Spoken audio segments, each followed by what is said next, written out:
Taste the Daily.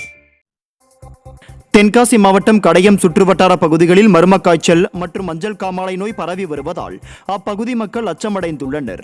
Chettikulam, பரம்பு உள்ளிட்ட சுற்றுவட்டார பகுதிகளில் கடந்த சில நாட்களாக மர்ம காய்ச்சல் மற்றும் மஞ்சள் காமாலை நோய் பரவி வருகிறது. இதனால் அரசு மருத்துவமனைகளில் சுமார் 16 பேரும், தனியார் மருத்துவமனைகளில் சிலரும் அனுமதிக்கப்பட்டுள்ளனர்.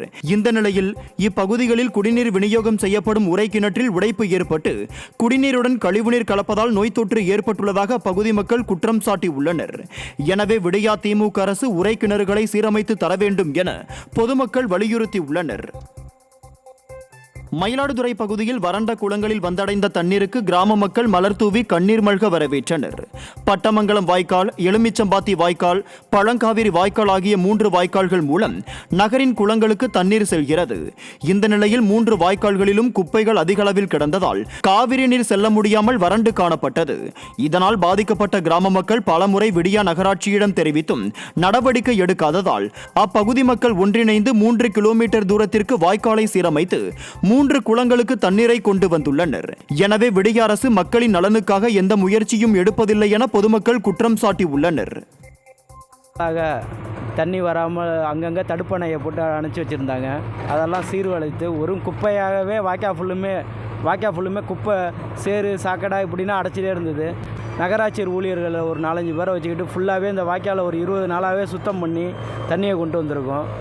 இப்போ இந்த வாய்க்காலில் அக்கனாங்குளத்துக்கு போகிற இடத்துல மட்டும் இந்த வாய்க்கால் பாதியில் நின்றுடுச்சு. அதை இப்போ ஜேசிபி மூலியமாக வைத்து தூர்வாரி தண்ணியை கொண்டு போகிறோம். விநாயகர் சதுர்த்தியை முன்னிட்டு 2 மடங்காக அதிகரித்து இருந்த பூக்களின் விலை கணிசமாக சரிந்தது. சென்னை கோயம்பேடு பூச்சந்தையில் சாமந்தி பூ கடந்த வாரம் 100 ரூபாய்க்கு விற்பனை செய்யப்பட்டு வந்த நிலையில் தற்போது 40 ரூபாய் குறைந்து 60 ரூபாய்க்கு விற்பனை செய்யப்படுகிறது. ரோஜா பூ 80 ரூபாய்க்கு விற்பனை செய்யப்பட்டு வந்த நிலையில் 30 ரூபாய் குறைந்து 50 ரூபாய்க்கு விற்பனை செய்யப்பட்டு வருகிறது. சம்பங்கி பூ 50 ரூபாய்க்கு விற்பனை செய்யப்பட்டு வந்த நிலையில் 30 ரூபாய் குறைந்து 20 ரூபாய்க்கு விற்பனை செய்யப்படுகிறது.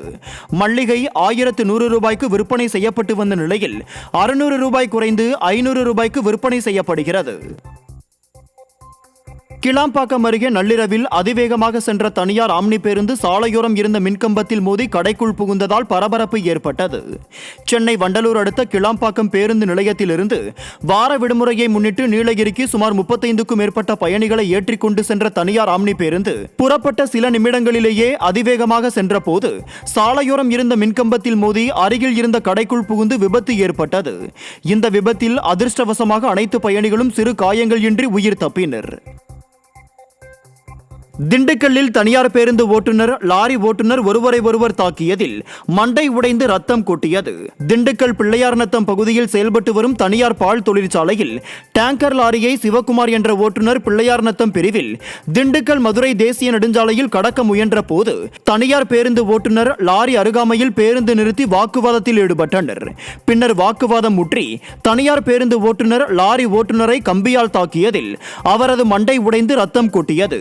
இது குறித்து தகவல் அறிந்து அங்கு வந்த போலீசார் லாரி ஓட்டுநரை மருத்துவமனைக்கு அனுப்பி வைத்து வழக்கு பதிவு செய்து விசாரணை நடத்தி வருகின்றனர்.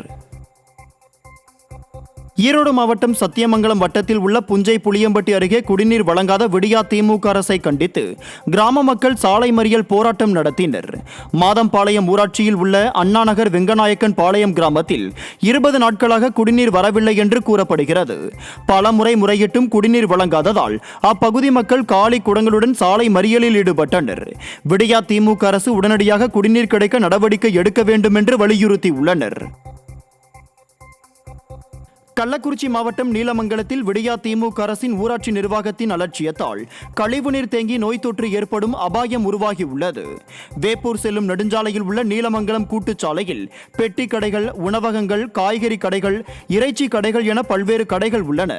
இந்த நிலையில் மழை காரணமாக மழைநீரும் கழிவுநீரும் கலந்து சாலையில் தேங்கியுள்ளது. நோய் தொற்று ஏற்படும் அபாயம் உள்ளதால் கழிவுநீரை அகற்றக் கோரி அப்பகுதி மக்கள் மற்றும் கடைக்காரர்கள் உள்ளிட்டோர் சாலை மறியலில் ஈடுபட்டனர்.